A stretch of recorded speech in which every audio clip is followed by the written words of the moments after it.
Morning everyone. आज की class में हम स्टडी करेंगे फोटो इलेक्ट्रिक इफेक्ट क्या होता है ना, और कैसे इसको इलेक्ट्रोमैग्नेटिक वेव थ्योरी एक्सप्लेन नहीं कर पाते। तो हेडिंग लगाते हैं photo electric effect. Photo electric effect. देखो फोटो इलेक्ट्रिक इफेक्ट के अंदर जो वर्ड फोटो है वो क्या बता रहा है, लाइट। इसके बारे में बता रहा है लाइट। तो मान लो जैसे आपके पास में एक मेटल की प्लेट है, इसके ऊपर आपने कुछ लाइट को फेंका, है ना। आपको खेलने वाली लेजर लाइट आती थी, आपने इस मेटल की प्लेट के ऊपर ऐसा लेजर लाइट चालू कर दिया। क्या हुआ, जैसे आपने इसके ऊपर लेजर लाइट डाला, आपकी लेजर की फ्रीक्वेंसी अच्छी थी, तो मेटल की सरफेस से क्या हुआ, एक इलेक्ट्रॉन बाहर आ गया, कुछ इलेक्ट्रॉन बाहर आ गया। तो क्या अभी हमको ऐसे पता चलेगा, मान लो जैसे ये मेरे पास में मेटल है ना, ये मेटल का बॉक्स है, इसके ऊपर मैं लाइट इंसिडेंट कर रहा हूं, और अगर इसमें से इलेक्ट्रॉन बाहर निकल रहे हैं तो क्या हमको अभी पता चल पाएगा कि इलेक्ट्रॉन बाहर निकला है या नहीं निकला? सोच के।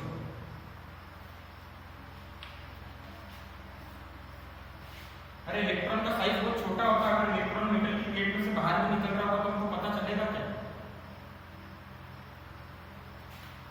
नहीं पता चलेगा। तो इसी इफेक्ट को हमने क्या करा, एक एक्सपेरिमेंट के थ्रू स्टडी करा। एक्सपेरिमेंट में हमने क्या करा, एक ऐसा डिस्चार्ज ट्यूब लिया जिसके अंदर हमने गैस को लो प्रेशर पे रखा था। यहाँ पर हमने क्या करा, एक मेटल की प्लेट लगाई, इसी मेटल की प्लेट को हमने यहाँ पर लगा दिया, और इससे क्या कनेक्ट कर दिया, एक बल्ब कनेक्ट कर दिया। सिमिलरली यहाँ पर हमने एक और प्लेट लगाई और इन दोनों को हमने जॉइन कर दिया। खास बात ये थी कि ये जो प्लेट लगी हुई है, इसको हमने क्या करा, बैटरी के पॉजिटिव वाले टर्मिनल से जॉइन करा। इससे जॉइन करा पाए, है ना, और नेगेटिव वाले टर्मिनल को बैटरी को कहां कर दिया आपने, अर्थिंग दिया, तो ग्राउंड के अंदर देखिए। तो देखो अभी हमने इसको बैटरी के पॉजिटिव टर्मिनल से कर रखा कनेक्ट, मतलब इसके ऊपर कौन सा चार्ज हुआ,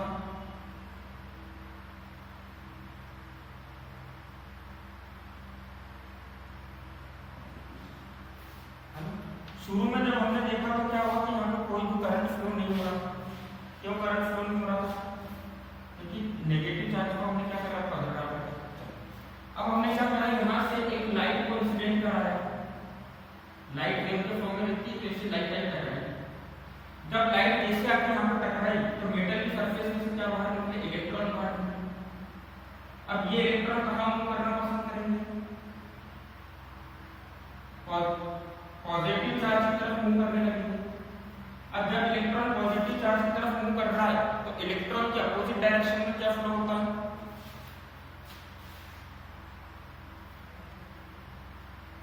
करंट। तो करंट कैसा फ्लो होने लगेगा, ऐसा फ्लो होने लगेगा, और ये जो बल्ब है वो क्या करने लगेगा, ग्लो होने लगेगा। तो बेसिकली हमारे एक्सपेरिमेंट में हमने क्या करा, लाइट की हेल्प से करंट बनाया।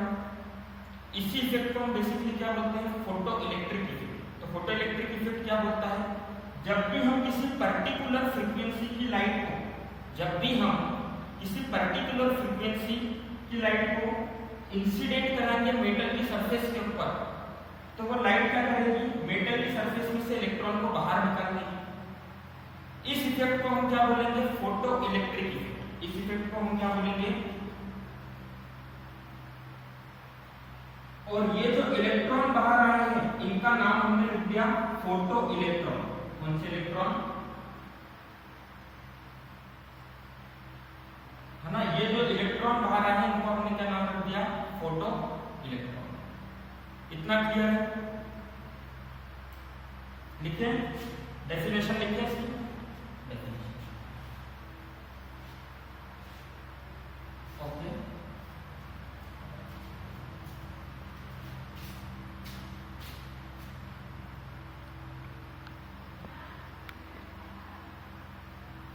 ठीक है।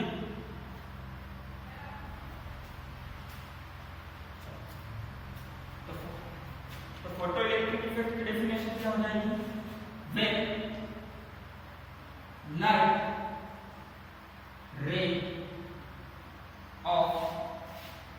सर्टेन फ्रीक्वेंसी, सर्टेन मतलब पर्टिकुलर फ्रीक्वेंसी, एक fixed frequency. When light of certain frequency strikes the surface of a metal, it ejects, eject मतलब क्या होगा, बाहर निकलना, है ना। ठीक है, तो when light of certain frequency strikes the surface of a metal, it ejects the electrons from the surface of metal. This phenomena is known as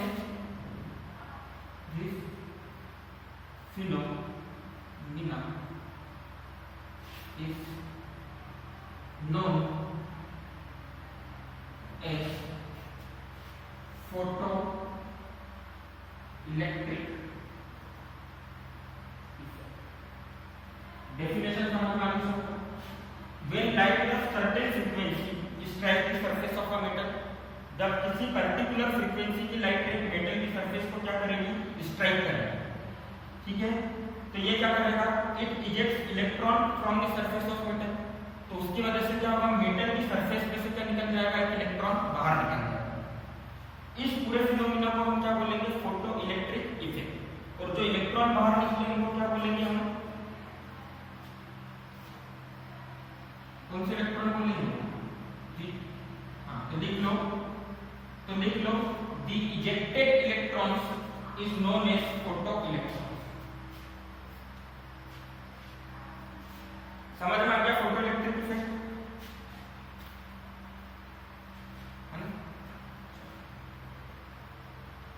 लिखो इसकी डेफिनेशन।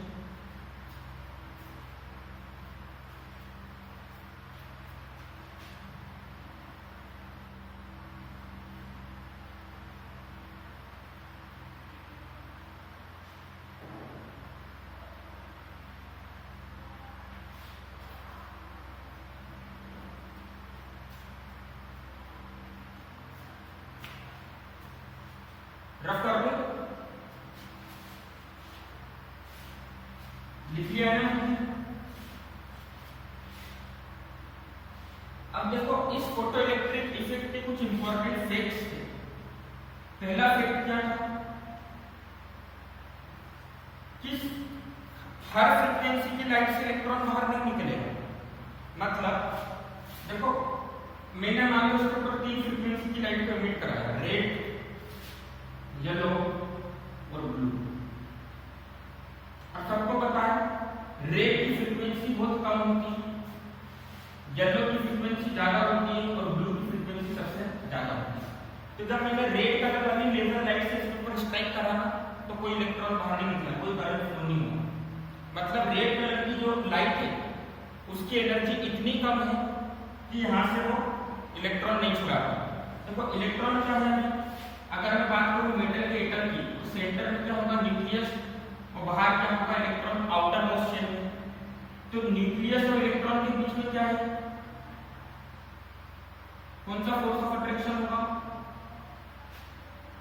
पढ़ा था हमने, पॉजिटिव और नेगेटिव के बीच में जो फोर्स ऑफ अट्रैक्शन होता है उसको कौन सा force of very electrostatic force of attraction होगा भी दोनों के बीच में। तो जब हमने रेड कलर वाली लेजर लाइट को इसके ऊपर स्ट्राइक कराया तो उसकी एनर्जी इतनी नहीं है कि फोर्स ऑफ अट्रैक्शन को ब्रेक करके इलेक्ट्रॉन को यहाँ से छुड़ा के बाहर ले जाए। पर जैसे हमने येलो वाली को स्ट्राइक करा तो क्या हुआ, उसकी एनर्जी इतनी ज्यादा तो उसने फोर्स ऑफ अट्रैक्शन को ब्रेक करा और इलेक्ट्रॉन बाहर आ गया। ब्लू वाली की एनर्जी बहुत ही ज्यादा थी तो उसने क्या करा, फोर्स ऑफ अट्रैक्शन को तो ब्रेक करा और एक्स्ट्रा एनर्जी किसको दे दी, इलेक्ट्रॉन को दे दी। तो वो एक्स्ट्रा एनर्जी इलेक्ट्रॉन की क्या बन गई, काइनेटिक एनर्जी। बात समझ में आई सबको? इसको ऐसे आर्बिट्ररी एग्जांपल की हेल्प से समझो कि रेड कलर वाली जो लाइट थी उसकी एनर्जी कुछ थी 3 जूल, इसकी एनर्जी कुछ थी 5 जूल और इसकी एनर्जी कुछ थी 10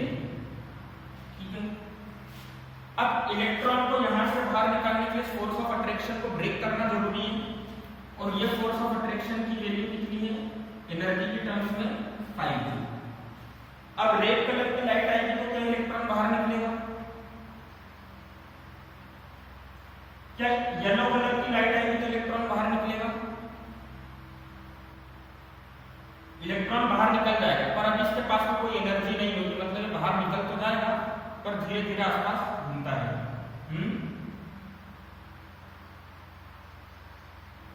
वापस से भी नहीं करना।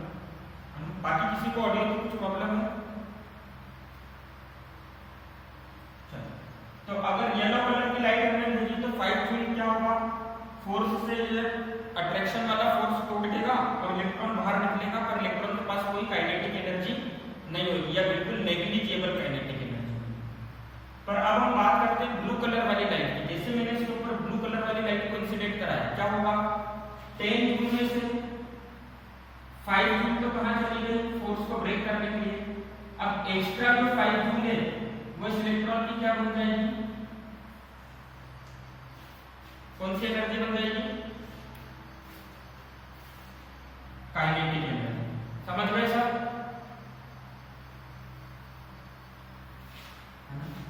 तो सेकेंड फैक्ट यही था कि सारी कलर वाली लाइट इलेक्ट्रॉन नहीं निकाल पा रही थी, कुछ पर्टिकुलर कलर वाली लाइट इलेक्ट्रॉन निकाल रही थी, मतलब कुछ पर्टिकुलर फ्रीक्वेंसी चाहिए थी, है ना? तो सेकेंड केस क्या था आपका? जो सबसे पहला फैक्ट था उसको हम क्या बोलते हैं? Threshold. Threshold frequency. Threshold frequency सबसे इंपॉर्टेंट फैक्ट था। थ्रेशोल्ड फ्रीक्वेंसी क्या बताता है?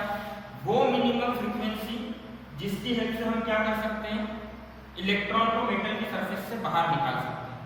वो मिनिमम फ्रीक्वेंसी की लाइट जो कि इलेक्ट्रॉन को क्या कर सकती है? मेटल की सरफेस से बाहर निकाल सकती है। अच्छा, क्या सभी मेटल के लिए थ्रेशोल्ड फ्रीक्वेंसी सेम होगी कि अलग अलग होगी?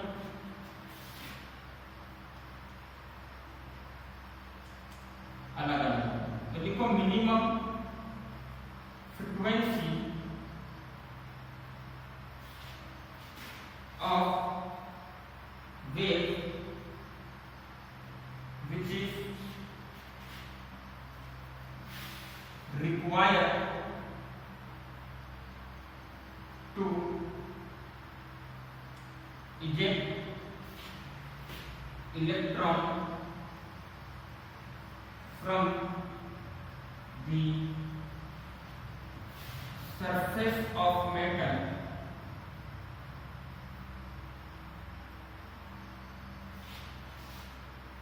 is called threshold frequency। ठीक है, वो मिनिमम फ्रीक्वेंसी जो कि क्यों चाहिए हमको? इलेक्ट्रॉन को बाहर निकालने के लिए चाहिए मेटल की सरफेस में से, उसको हम क्या बोलेंगे? Threshold frequency. और डिनोट करेंगे म्यू नॉट से। इससे डिनोट करेंगे। अभी आप आगे चल के पढ़ोगे कि थ्रेशोल्ड फ्रीक्वेंसी एनर्जी किसके, ये जो रेडिएशन है इनकी एनर्जी किसके ऊपर डिपेंड करती है? फ्रीक्वेंसी के ऊपर। कुछ ऐसे E=hν, है ना? तो ये जो एनर्जी होगी, है ना, पर्टिकुलर लाइट की जो एनर्जी होगी इसको हम क्या बोलेंगे? Work function. क्या बोलेंगे? चलो, अभी के थ्रेशोल्ड फ्रीक्वेंसी समझ में आ गया? ठीक। जब हम उसको आगे पढ़ेंगे इससे रिलेट करेंगे।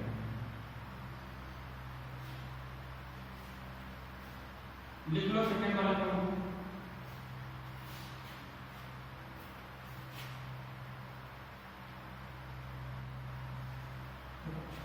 सेकेंड फैक्ट क्या था कि लाइट है ना, सभी कलर। पहला फैक्ट तो क्या था कि लाइट को इलेक्ट्रॉन अगर निकालना है मेटल की सरफेस में से तो क्या होना चाहिए?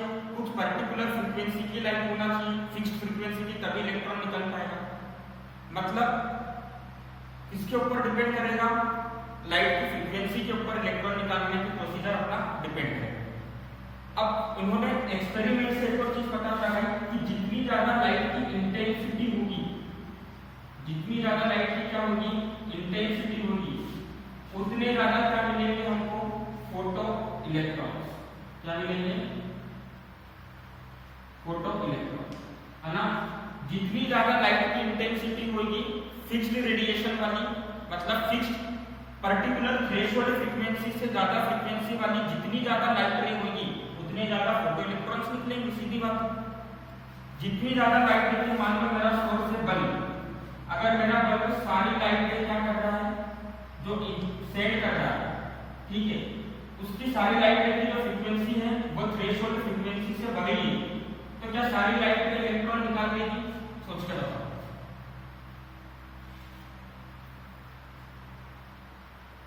मान लो इस बल्ब से 50 लाइट रे निकल रही है और 50 की 50 लाइट रे की क्या है, जो फ्रीक्वेंसी है थ्रेशोल्ड फ्रीक्वेंसी से ज्यादा है, तो सारी 50 लाइट रे क्या कर देगी, इलेक्ट्रॉन यहाँ से निकाल देगी मेटल की सरफेस, है ना। तो उनका कहने का मतलब ये था कि अगर फिक्स्ड फ्रीक्वेंसी से ज्यादा फ्रीक्वेंसी वाली लाइट रे की इंटेंसिटी जितनी ज्यादा होगी उतने ज्यादा क्या मिलेंगे, फोटो इलेक्ट्रॉन। समझ गए, मतलब intense, very good. Photo electrons, number of photo electrons is directly proportional to intensity of material. Number of photo electrons किसके डायरेक्टली प्रोपोर्शनल होगा, इंटेंसिटी ऑफ लाइट। क्या सभी लाइट की इंटेंसिटी के डायरेक्टली प्रोपोर्शनल होगा, नहीं, सिर्फ उन्हीं लाइट की इंटेंसिटी के डायरेक्टली प्रोपोर्शनल होगा जिनकी फ्रीक्वेंसी किससे ज्यादा है, म्यू नॉट, मतलब ठीक है।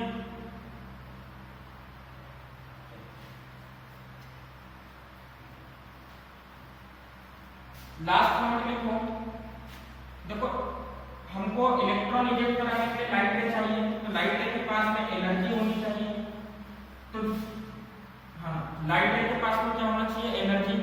तो जो मिनिमम एनर्जी चाहिए रहेगी इसको हम क्या बोलेंगे, वर्क फंक्शन, ठीक है। दी एनर्जी ऑफ लाइट रे required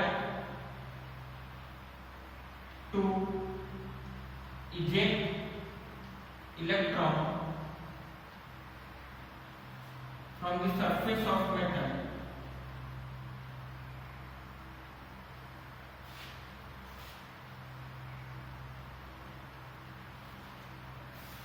is called work function। कौन सा फंक्शन,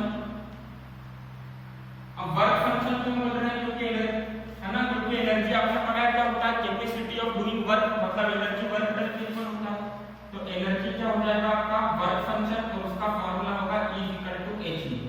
ये फार्मूला किसका आया वो मैं आपको बताऊंगा, ठीक है। रफ कर दो सेकंड पॉइंट, है ना। अब देखो इलेक्ट्रोमैग्नेटिक वेव थ्योरी, इस इफेक्ट को समझा तो नहीं पाई थी, उसके बारे में हम आपको नीचे बात करेंगे। इलेक्ट्रोमैग्नेटिक वेव थ्योरी में क्या बोला था, कोई भी सोर्स कंटीन्यूअसली रेडिएशन को इमिट करेगा या कंटीन्यूअसली रेडिएशन को एब्जॉर्ब करेगा in the form of wave, है ना। कंटीन्यूअसली एनर्जी इमिट करेगा या एनर्जी एब्जॉर्ब करेगा in the form of radiation of wave. मतलब अगर मेरे पास एक मेटल की प्लेट है जिससे इलेक्ट्रॉन बाहर निकालने के लिए मेरे को क्या चाहिए, 5 जूल की एनर्जी चाहिए, और मैंने एक लाइट रे इंसिडेंट कराई, मान लो, सुन लो यहाँ पे, सुनो ध्यान से, मैंने यहाँ पर एक लाइट रे इंसिडेंट कराई जिसकी एनर्जी 1 जूल है, तो फोटो इलेक्ट्रिक, है ना। तो इलेक्ट्रोमैग्नेटिक वेव थ्योरी का क्या कहना था कि ये 1 जूल वाली की लाइट जो होगी वो इलेक्ट्रॉन बाहर निकाल देगी, कैसे, क्योंकि ये जो लाइट आ रही है सोर्स से वो तो कंटिन्यूअस आ रही है, ये लाइट जो आ रही है सोर्स से कंटिन्यूअस आ रही है, मतलब जब एक बार आई तो 1 जूल, फिर दूसरी बार आई तो वापस से 1 जूल, तीसरी बार आई तो वापस से एनर्जी 1 जूल इकट्ठा होती जा रही है यहाँ पर, चौथी बार आएगी तो वापस से एनर्जी 1 जूल इकट्ठा हो, 5वीं बार आई तो वापस से एनर्जी कितनी हो गई, 1 जूल इकट्ठा हो। तो धीरे धीरे एनर्जी यहाँ पर क्या होती जा रही है, ऐड होती जा रही है, और एक कंडीशन आएगी कि इलेक्ट्रॉन यहाँ से निकल जाएगा, मतलब वेव थ्योरी के हिसाब से कोई से भी कलर की लाइट किसी भी मेटल की सरफेस से इलेक्ट्रॉन को बाहर निकाल सकती थी, पर ऐसा पॉसिबल नहीं हुआ। एक्सपेरिमेंटली करके देखा ना तो ऐसा पॉसिबल नहीं हुआ। बात समझ में आई? वेव थ्योरी क्या बोलना चाह रही थी कि किसी भी सोर्स क्या होता है, एनर्जी बाहर निकलती है continuously in the form of wave, ठीक। तो ये जो एनर्जी कंटिन्यूअसली बाहर निकल रही है वो इलेक्ट्रॉन अगर पहले अटेम्प्ट में नहीं निकाल पाई तो नंबर ऑफ अटेम्प्ट्स के बाद निकाल लेगी। क्यों? क्योंकि एनर्जी मेटल की सरफेस पर क्या होती जाएगी, इकट्ठा होती जाएगी, एक्यूमुलेट होती जाएगी। समझ गए सब? पॉइंट सबको समझ में आया? जरा सब रिप्लाई कर दो। पॉइंट समझ में आ गया? इशिका, मनस्वी, पार्श्वी, सबको समझ में आ गया? तो देखो एनर्जी इकट्ठा अगर वेव थ्योरी सही होती, अगर एक्चुअल में एनर्जी इकट्ठा होती तो किसी भी कलर की लाइट कोई से भी मेटल की सरफेस से इलेक्ट्रॉन निकाल लेती। बस डिफरेंस क्या होता, कोई जल्दी निकालती, किसी को इलेक्ट्रॉन निकालने में टाइम लगता। पर जब हमने एक्सपेरिमेंट करके देखा ना तो ऐसा कुछ नहीं हुआ, ऐसा पॉसिबल ही नहीं हो पाया। तो वेव थ्योरी बनाने वाले साइंटिस्ट क्लार्क मैक्सवेल से पूछा गया कि इसके पीछे का रीजन क्या? आपने तो ऐसा बोला है कि लाइट कंटिन्यूअसली इमिट होगी तो मेटल की सरफेस पे एनर्जी इकट्ठा होती जाएगी, तो कुछ समय बाद इलेक्ट्रॉन निकलेगा, भले अभी 1 मिनट में नहीं निकला, 1 घंटे बाद निकलेगा, पर ऐसा हुआ नहीं। तो जब उनसे पूछा गया इसके पीछे का रीजन क्या है तो उनके पास इस चीज का आंसर नहीं था। तो फोटो इलेक्ट्रिक इफेक्ट भी क्या था, मैक्सवेल की थ्योरी का ड्रॉबैक। क्लियर है सबको?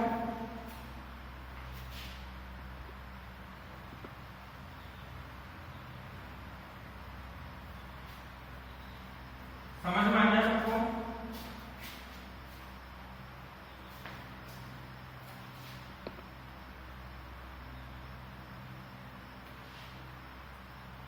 ऑडियो क्लियर है मेरा?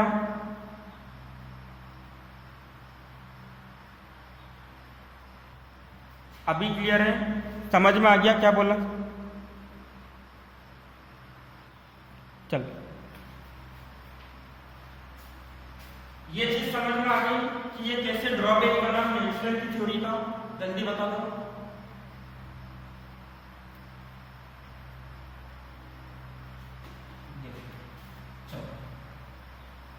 देखो इलेक्ट्रोमैग्नेटिक वेव थ्योरी ने क्या बोला था कि जैसे अगर अपने पास में एक बल्ब है ना, ये CFL है, तो इससे कंटिन्यूअसली क्या इमिट होगी, एनर्जी इमिट होगी in the form of radiation और वेव। अब अगर इसके सामने मैंने कोई सी मेटल की प्लेट रखी तो यहां से तो वेव कंटिन्यूअसली इमिट हो रही है ना, कंटिन्यूअसली वेव आ रही। तो वेव थ्योरी का क्या कहना था कि किसी भी कलर की वेव जो होगी वो मेटल की सरफेस में से इलेक्ट्रॉन निकाल देगी। क्यों इलेक्ट्रॉन निकाल देगी? जैसे मान लो यहाँ पर कोई इलेक्ट्रॉन प्रेजेंट है और इसको बाहर निकालने के लिए हमको एनर्जी चाहिए 5 जूल, और इस वेव की एनर्जी कितनी है 1 जूल। तो जब पहली wave I, continuously number of waves आते जा रही है, तो पहली वेव आई तो एनर्जी कितनी इकट्ठा हो गई यहाँ पर 1 जूल। जब दूसरे नंबर की वेव आई तो और एनर्जी कितनी सरफेस पर आ गई 2 जूल। तीसरे नंबर की वेव आएगी तो एक और बार एनर्जी प्लस हो जाएगी 3 जूल। ऐसा करते करते एनर्जी क्या हो जाएगी 5 जूल हो जाएगी, है ना। जैसे एनर्जी 5 जूल होगी इलेक्ट्रॉन बाहर निकल जाएगा। ये किसका मानना था? Electromagnetic wave theory. पर जब एक्सपेरिमेंट कंडक्ट करके देखा तो ऐसा नहीं हुआ, और जब उनसे पूछा गया ऐसा क्यों नहीं हुआ तो इसका उनके पास कोई आंसर नहीं है। बात समझ में आ गई सबको? पार्श्वी, इशिका, मनस्वी, हिमांशी, सबको समझ में आ गया? आयुष, वरदान, हर्षित, है ना।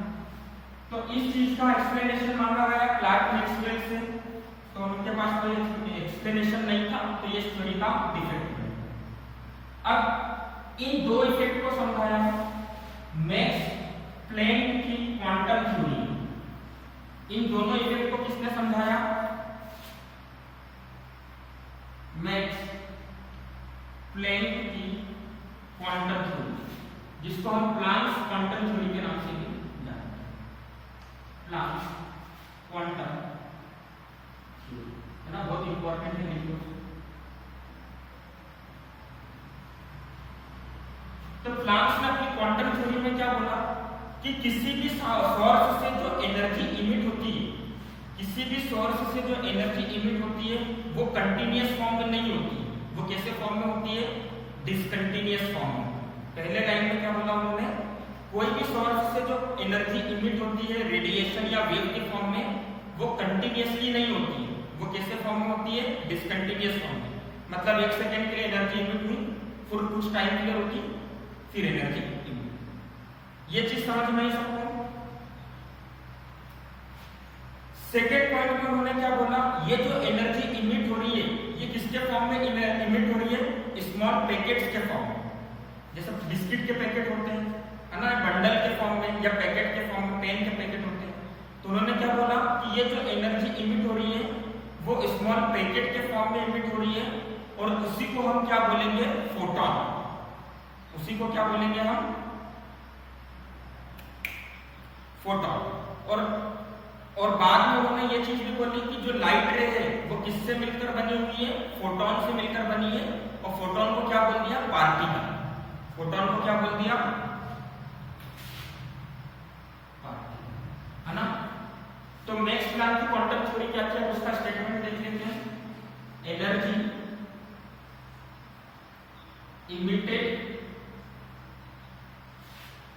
और absorbed by any source in a discontinuous manner। तो पहला पॉइंट क्या हो गया? कोई भी सोर्स एनर्जी इमिट करेगा या एब्जॉर्ब जो करेगा वो किस फॉर्म में करेगा? कंटीन्यूअस मैनर में करेगा कि डिसकंटीन्यूअस मैनर में? है ना, in a discontinuous manner in the form. और एनर्जी का फॉर्म क्या होगा? In the form of small packets of energy. In the form of small packets of energy known as, जिसको हम आज से क्या बोलेंगे?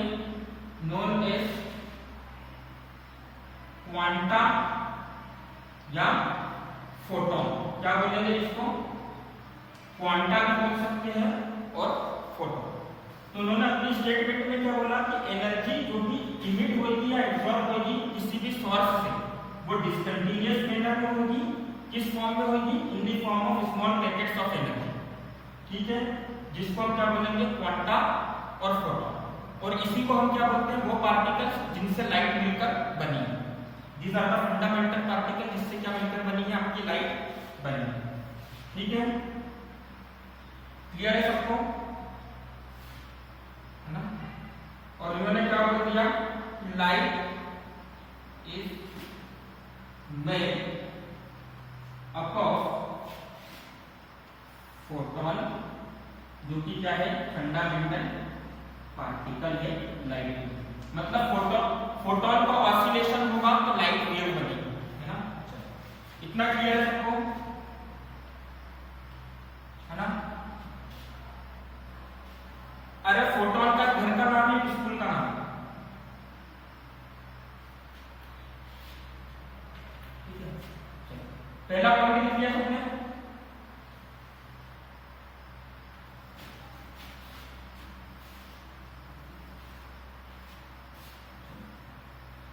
इसके बाद उन्होंने सबसे इंपॉर्टेंट पॉइंट दिया कि एनर्जी, देखो इलेक्ट्रोमैग्नेटिक वेव थ्योरी ने क्या बोला था कि जो एनर्जी होगी वेव की या रेडिएशन की वो किसके डायरेक्टली प्रोपोर्शनल होगी? इंटेंसिटी की, है ना। यहां पर उन्होंने करेक्ट करा और क्या बोला? Energy of wave is directly, या energy of light is directly proportional to, इसके डायरेक्टली प्रोपोर्शनल होगी टू इट्स है ना। इसी को बहुत सी बुक में ऐसा लिख दिया जाता है कि एनर्जी ऑफ फोटॉन, फोटॉन मतलब जिससे वो पार्टिकल जिससे मिलकर लाइट बनी है, energy of photon is directly proportional to the frequency of light, है ना। तो energy of photon is directly proportional to the frequency of light, मतलब लाइट की जितनी ज्यादा फ्रीक्वेंसी होगी, हर फोटॉन की एनर्जी में क्या होगी, उतनी कम होगी कि ज्यादा होगी,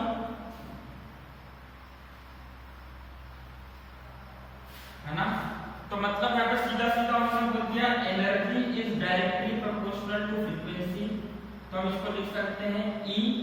जब भी हम प्रोपोर्शनलिटी का साइन हटाते हैं एक कांस्टेंट को इंट्रोड्यूस करते हैं, तो यहाँ पर हमारा कांस्टेंट हो जाएगा H और इसको हम क्या लिख देंगे, म्यू। तो H हमारा यहाँ पर होता है प्लांक्स कांस्टेंट। कौन सा कांस्टेंट, है ना, प्लांक्स।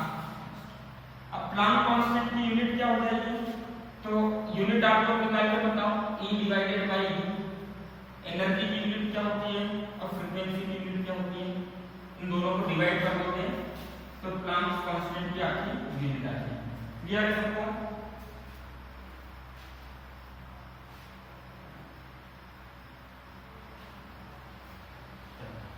वैल्यू क्या होती है इसकी, 6.626 into 10 की पावर -34। अच्छा सिंपल सा देखो, एनर्जी की यूनिट जूल, फ्रीक्वेंसी की यूनिट क्या होती है, सेकेंड इनवर्स, ये होती है ना। फ्रीक्वेंसी की यूनिट क्या होती है, सेकेंड इनवर्स। तो सेकेंड इनवर्स ऊपर आएगा तो क्या हो जाएगा, सेकेंड, तो इसकी यूनिट क्या हो जाएगी, जूल्स, है ना। फ्रीक्वेंसी की जगह पर मैंने लिख दिया सेकेंड इनवर्स। अब इस सेकेंड इनवर्स को मैं ऊपर भी लिख सकता हूं, तो क्या हो जाएगा, जूल्स सेकेंड। क्लियर है सबको।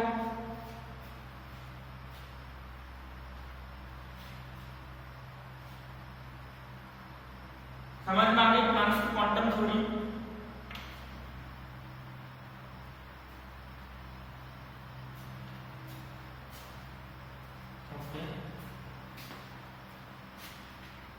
थ्योरी सबको समझ में आ गई है प्लांक्स की,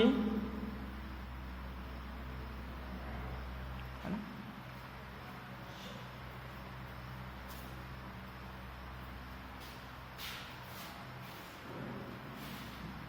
तो देखो टाइम हो गया है, तो नया टॉपिक स्टार्ट करने के पहले अपन नया टॉपिक स्टार्ट करने की जगह अपन देख लेते हैं कि प्लांक्स ने फोटो इलेक्ट्रिक इफेक्ट के बारे में क्या बोला, और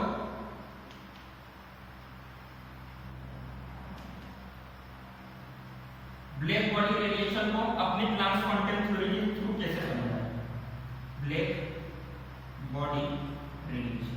तो देखो ब्लैक बॉडी रेडिएशन को उन्होंने कैसे समझाया, उन्होंने बोला कोई भी ब्लैक बॉडी है या कोई भी बॉडी है, वो किससे मिलकर बनी हुई है, सॉलिड है, और उसमें क्या है, एटम से क्लोजली प्रेजेंट, है ना। एटम से क्लोजली प्रेजेंट होते हैं। जब हम इसको हीट करते हैं तो ये एटम्स क्या करना चालू करते हैं, इनको एनर्जी मिलती है और ये क्या करना चालू करते हैं, ऑसिलेट करना चालू कर देते हैं। इनका क्या चालू हो जाता है, वाइब्रेशन, ऊपर नीचे वाइब्रेशन करना चालू है। अब मैंने आपको बताया था कोई भी फिजिकल क्वांटिटी ऑसिलेट करती है तो क्या जनरेट होती है,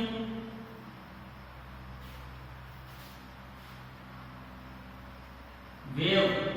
वेव कोई भी फिजिकल क्वांटिटी ऑसिलेट होती है तो क्या जनरेट होती है, वेव। तो यहाँ पर एटम्स के ऑसिलेशन से क्या जनरेट हो रही है, वेव।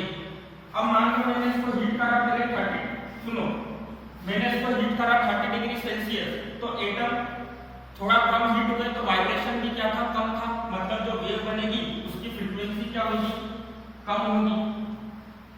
पर अगर मैंने इसको हीट कर दिया 300 डिग्री सेल्सियस तो क्या होगा, एटम बहुत ज्यादा तेजी से वाइब्रेट करेंगे। जितनी ज्यादा तेजी से एटम वाइब्रेट करेगा उतनी ज्यादा हाई फ्रीक्वेंसी निकलेगी वेव की, उतनी ज्यादा हाई फ्रीक्वेंसी वाली वेव निकलेगी। अब यहाँ पे वेव की फ्रीक्वेंसी कम से ज्यादा होगी, क्यों, क्योंकि हमने टेम्परेचर चेंज कर दिया।